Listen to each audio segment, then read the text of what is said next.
So in this section, we are going to discuss my favorite topic, which is duality in linear programming.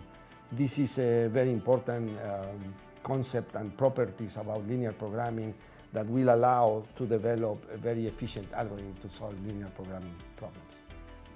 Hi everybody.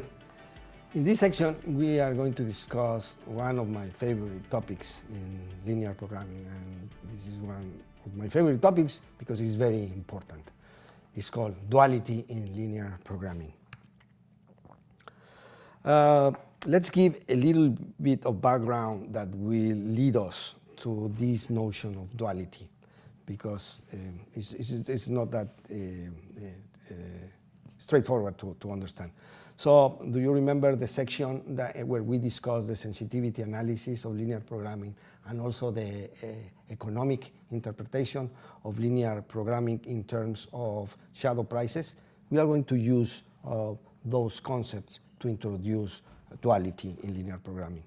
So at that time, we were discussing the furniture problem, and then we asked the question, can we build a third product that will be to build desks? And basically our industrial engineers and data scientists told us that we can sell a desk at $110, and if we build a desk, we will consume 15 units of mahogany and 25 units of labor.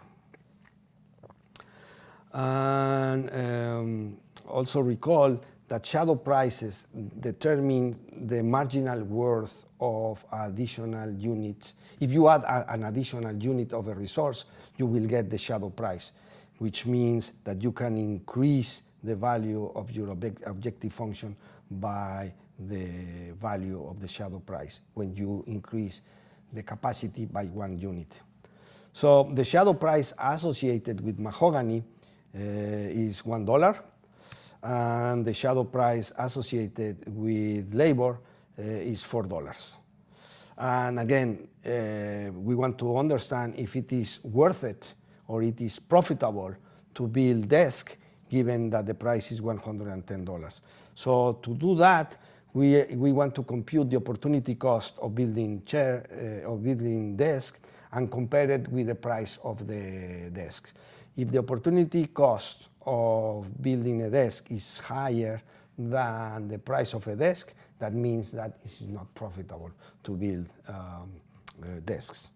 So how did we do that? We consider the shadow price of mahogany, $1. We multiply it by the units of mahogany that we require to build a desk. And then we also consider the shadow price of labor capacity, and we multiply it by the number of hours that we require to build a table. We add these two terms and we find that the opportunity cost of building one desk is $115, which is largest than the price of the desk, which is $110. So as we did it in that section, what we conclude that investing resources to produce desks otherwise used to produce chairs and tables is not profitable.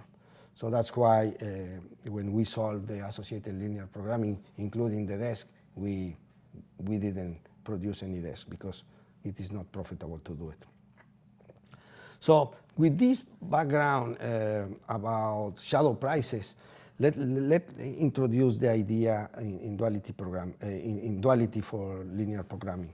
So in a way, duality in linear programming is a unifying theory that establishes a relationship between a problem that we call the primal problem, which is the original problem that we formulated, and another problem that we call the dual problem.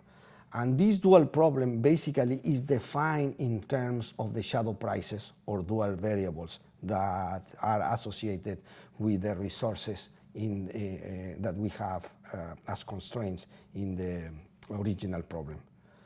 So let's try to ground the ideas and talk about the primal problem, which is the original problem that we have, and what is the dual problem, that these two problems are intimately related. So the original problem that we now call the primal problem is to maximize total revenue defined by the production plan of building chairs and tables. And also we have two types of constraints. The constraint defined by the capacity of mahogany and the constraint defined by the labor. And we have two decision variables. One decision variable is the number of chairs that we produce, and another decision variable is the number of tables that we produce. So now, when we build the dual problem associated with this primal problem, essentially what we want to do is to identify what are the shadow prices associated with the constraint. So we are going to define, in the dual problem, we are going to define a decision variable that we are going to call it W1 that represents the opportunity cost of the mahogany resource. And another decision variable in the dual problem that we will call W2, which represents the opportunity cost of the labor resource. These decision variables, in a sense, are the shadow prices associated with the mahogany constraint and the labor constraint. So when we define the dual problem, notice that we have the same information, but represented in another way. So if you look, the columns in the technology coefficient represent the rows in the dual problem.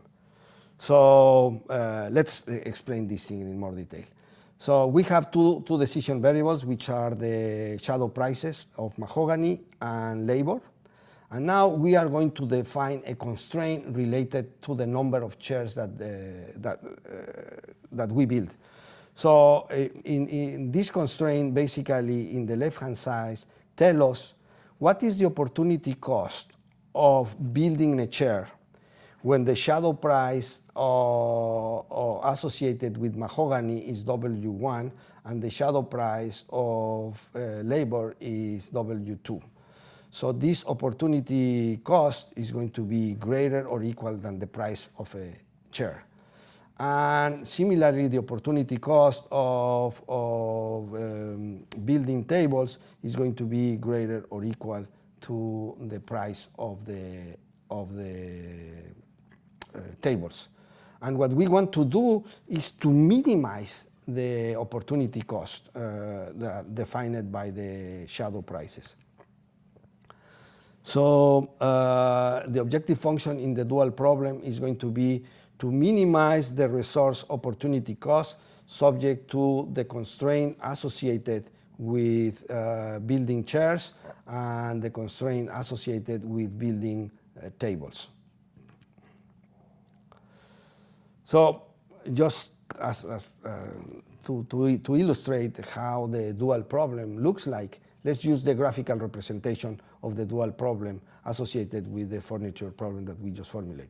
So this is the dual problem that we just discussed. And this line here represents the constraint associated with table.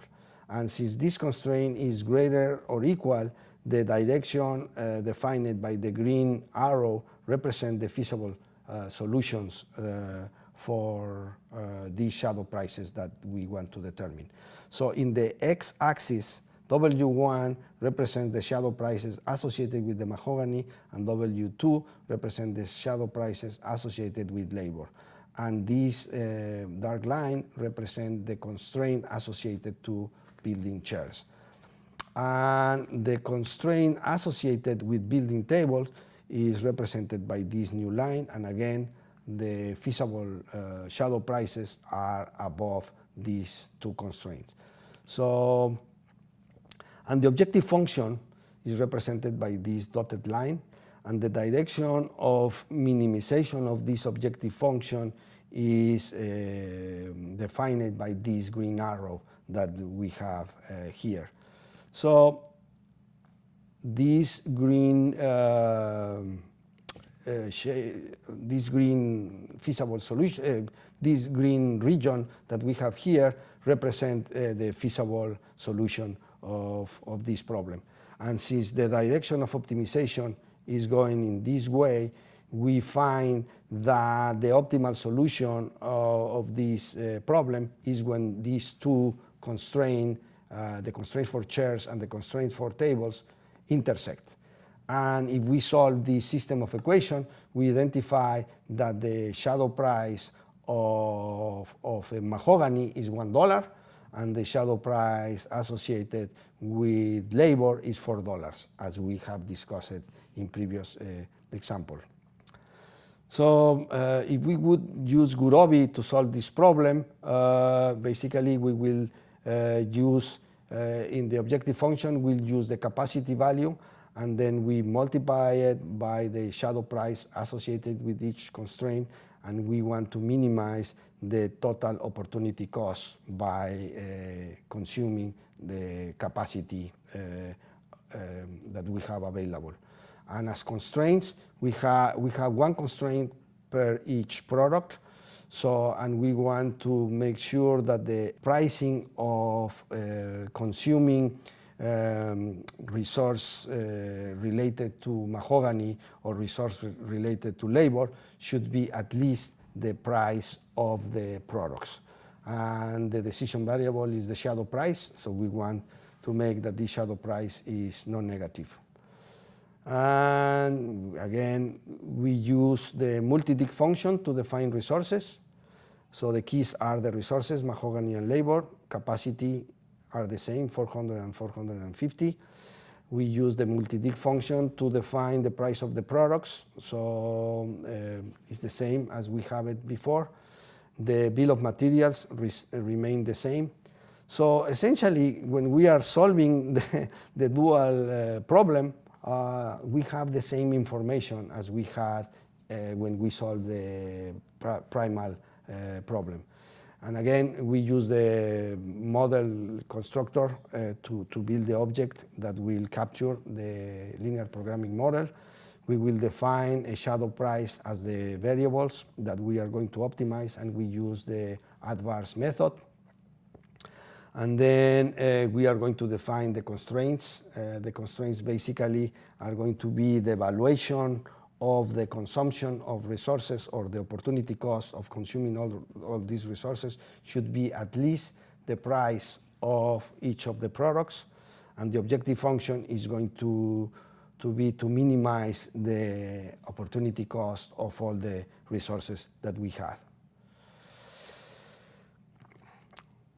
So just to make sure that Gurobi captures the dual problem, we see that we are minimizing, and we have the capacity of mahogany multiplied by the shadow price of the mahogany constraint, and the other term will be the capacity of labor multiplied by the shadow price of labor.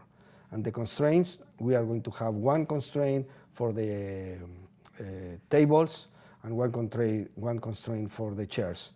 So the first constraint for table, basically in the left-hand side, has the opportunity cost of consuming resources to build a table. And for the chairs, in the left-hand side, we have the opportunity cost of consuming resources to build a chair. And in the left-hand side, basically, we have the price of a table and the price of a chair. And we don't have any bounds for the shadow prices.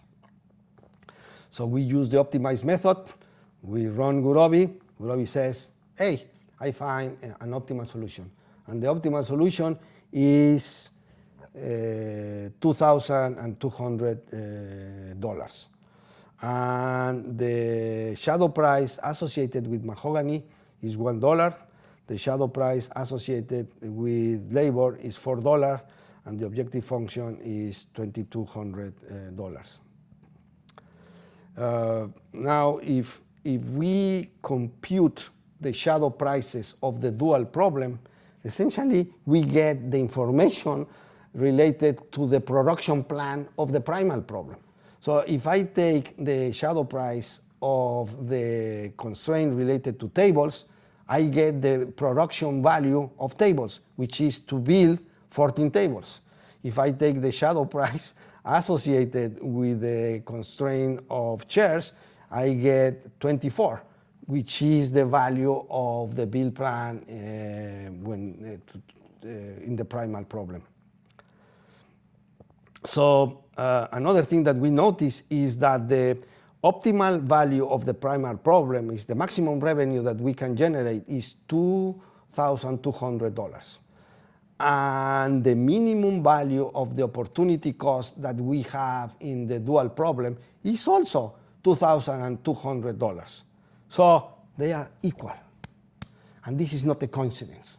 This is duality in linear programming. So these two problems are intimately related. So some remarks about what is happening here.